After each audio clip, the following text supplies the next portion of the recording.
The agreement that George W. Bush signed with the Iraqi government before he left office said that all U.S. troops had to be out of Iraqi cities by last June, by last summer. It said that all U.S. troops altogether have to be out of Iraq entirely by the end of next year, by the end of 2011. But the actual end of the war, the end of the combat mission, the date by which combat troops are out of this country was set by the current president, by Barack Obama. That deadline is the end of this month. Last night, we were able to report that with the 4-2 Stryker Brigade driving across the Iraq-Kuwait border into Kuwait, that deadline in many ways has been met early.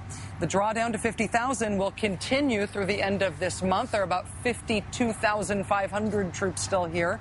The actual handover and change in command will happen at a ceremony at the end of the month. But the last combat brigade is gone home. The soldiers of the 4-2 that I spoke with here in Baghdad right before they left on this last mission were proud to have been chosen to end the war. I wouldn't call them pensive or reflective about the role they've been given in the war's end. As they were still packing up and getting ready for that long drive out, they were still very mission-focused. But they're proud of being the rear guard at the end now of this combat mission. They're happy to be going home. So here with the 4th Stryker Brigade, 2nd Infantry Division, the Battalion Executive Officer, Major Kevin Sackkamp. Hi, sir. And Battalion Operations Officer, Major George Cordero. Thanks, both of you. Our pleasure. The Stryker vehicle is very scary from the outside.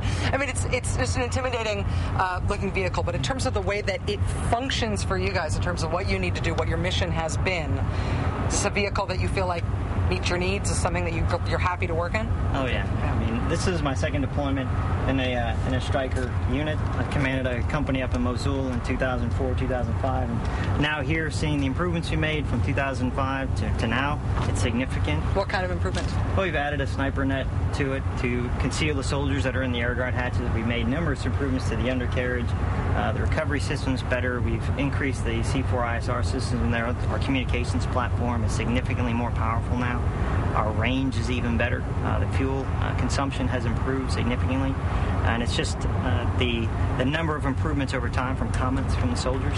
It's really interesting to come back after having a break from the force to come back in and see the changes that have been made. How many combat deployments have you had altogether? This is my second. This is your second? How about you, Major? This is my second. Okay. My last one was Afghanistan, where we were primarily dismounted, so having the Stryker is an incredible advantage.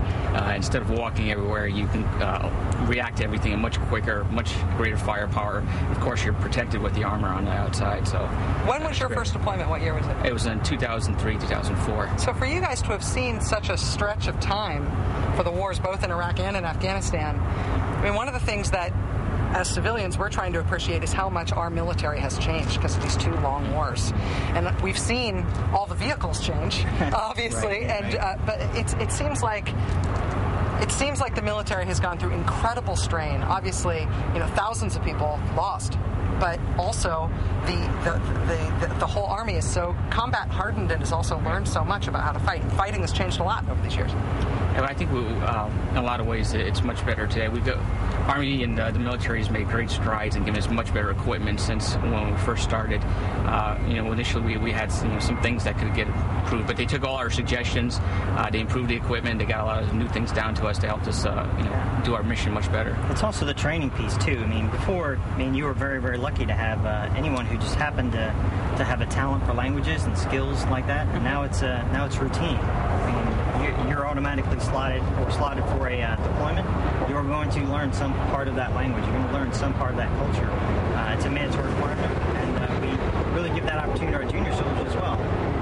Have that tendency to have that talent for languages, and they get trained on it. And I think the realism as well at the training centers has improved dramatically.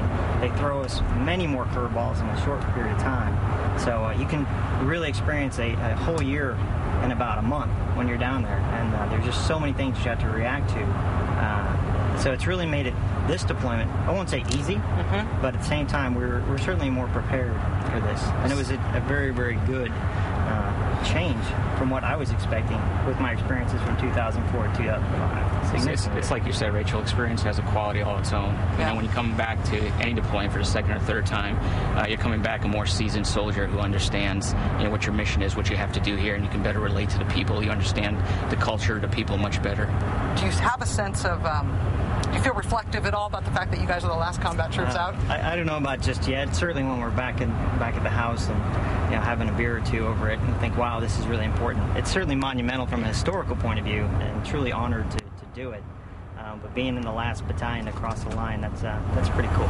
It's quite an honor. I mean, it's sort of like the Sergeant Major. Everybody, you know, takes a little bit of pride of being the last guys out of here, the rear guard. Yeah. Traditionally, your rear guard or, you know, your exceptional unit coming out of this place. So we do take a lot of pride in it. Is there a sense of real strong mission focus right up until being out, though? Obviously, there's absolutely.